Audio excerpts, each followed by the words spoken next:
Hi friends, வாழ்க வளமுடன். இன்னைக்கு நாம என்ன பார்க்க போறோம்னா, உலகத்திலேயே சிவபெருமானுக்காக எழுப்பப்பட்ட முதல் ஆலயம்னு சொல்ற அந்த கோவிலை பத்தி தாங்க நம்ம பார்க்க போறோம். இது பல்லாயிரம் ஆண்டுகளுக்கும் பழமையான கோயில்னு சொல்றாங்க.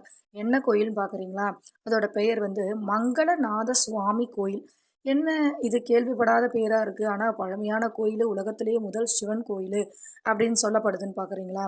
இதை இப்படி சொன்னா யாருக்கும் தெரியாதுங்க. இதோட ஃபேமஸான பேரு உத்தரகோச மங்கை அப்படின்னு சொன்னா தெரியாதவங்களே இல்லைங்க. உலகத்திலேயே முதல் சிவன் கோயில் உத்தரகோச மங்கை அப்படின்னா தாங்க எல்லாருக்கும் விளங்கும். ஆனா இந்த கோயிலோட பெயர் வந்து மங்களநாத சுவாமி கோயிலுங்க அப்படின்னு தாங்க சொல்லப்படுது. இந்தியாவில் கோயில்கள்னாலே ஒரு மதிப்புமிக்க பொக்கிஷம் தாங்க. அதனால உலகெங்கிலும் உள்ள சுற்றுலா பயணி எல்லாரும் இந்தியாவுக்கு வந்து இந்தியாவோட இந்த பிரம்மாண்டமான கோயிலெல்லாம் பார்க்கறதே நம்ம இந்தியாவுக்கு ஒரு மிகப்பெரிய சிறப்புன்னு சொல்லப்படுதுங்க.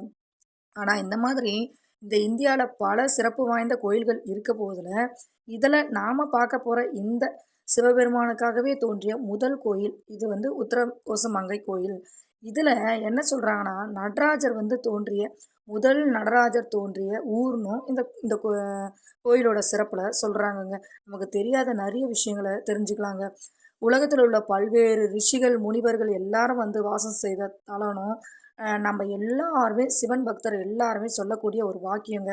என்ன வாக்கியம்? என்ன வாசகம்னு பார்க்குறீங்களா?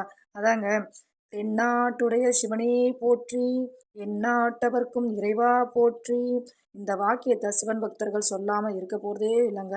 ஆனா இப்படிப்பட்ட மகா வாக்கியம், பெரிய இந்த வாக்கியமும் இந்த கோயில்ல தான் வந்து உருவாச்சு. இந்த வாக்கியம் உருவான இடமும் இங்க தான்னு சொல்றாங்கங்க.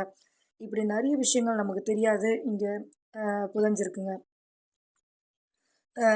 இங்க வந்து இதோட முடியலங்க. இதோட பெருமைய சொல்ல சொல்ல சொல்லிட்டே போலாங்க. இந்த கோயிலோட ஹிஸ்ட்ரியில என்ன சொல்றாங்கன்னா, இது வந்து ராமநாதபுரம் மாவட்டத்துல உள்ள உத்தரகோச மங்கை அப்படின்ற இடத்துல அமைஞ்சிருக்க கோவில் தாங்க இந்த மங்களநாதர் கோயில். அதனால இந்த இடத்துல அமைஞ்சிருக்கிறதுனால இந்த இடத்தோட பெயரே விளங்கி உத்தரகோச மங்கை கோயில் அப்படின்னு சொன்னா தான் எல்லாருக்கும் ஃபேமஸா வந்து தெரியுதுங்க. எல்லாருக்குமே முதல் சிவன் கோயில் உத்தரகோச மங்கைன்னு சொன்னா புரியுங்க. இதோட இல்லாம, இதோட இந்த சிவபெருமானோட ஊர் இத தான் நம்ம என்ன சொல்றாங்கன்னா, சிவனோட ஊரு, சிவனுக்கான ஊரு, சிவபெருமானோட ஊரு அப்படின்னு சொல்றாங்கங்க. இப்படி நெறைய விஷயங்கள் இந்த கோவிலோட பெருமைகள் இருக்குதுங்க. நானும் அடுத்த வீடியோல சொல்றேன். இந்த வீடியோ உங்களுக்கு பிடிச்சிருந்ததுன்னா லைக் பண்ணுங்க, ஷேர் பண்ணுங்க. இந்த கோவில பத்தி விஷயங்கள் உங்களுக்கு தெரிஞ்சாலும் கமெண்ட் பண்ணுங்க. இந்த வீடியோவ பார்த்ததுக்காக தேங்க்ஸ் ஃப்ரெண்ட்ஸ். வாழ்க வளமுடன் ஃப்ரெண்ட்ஸ்.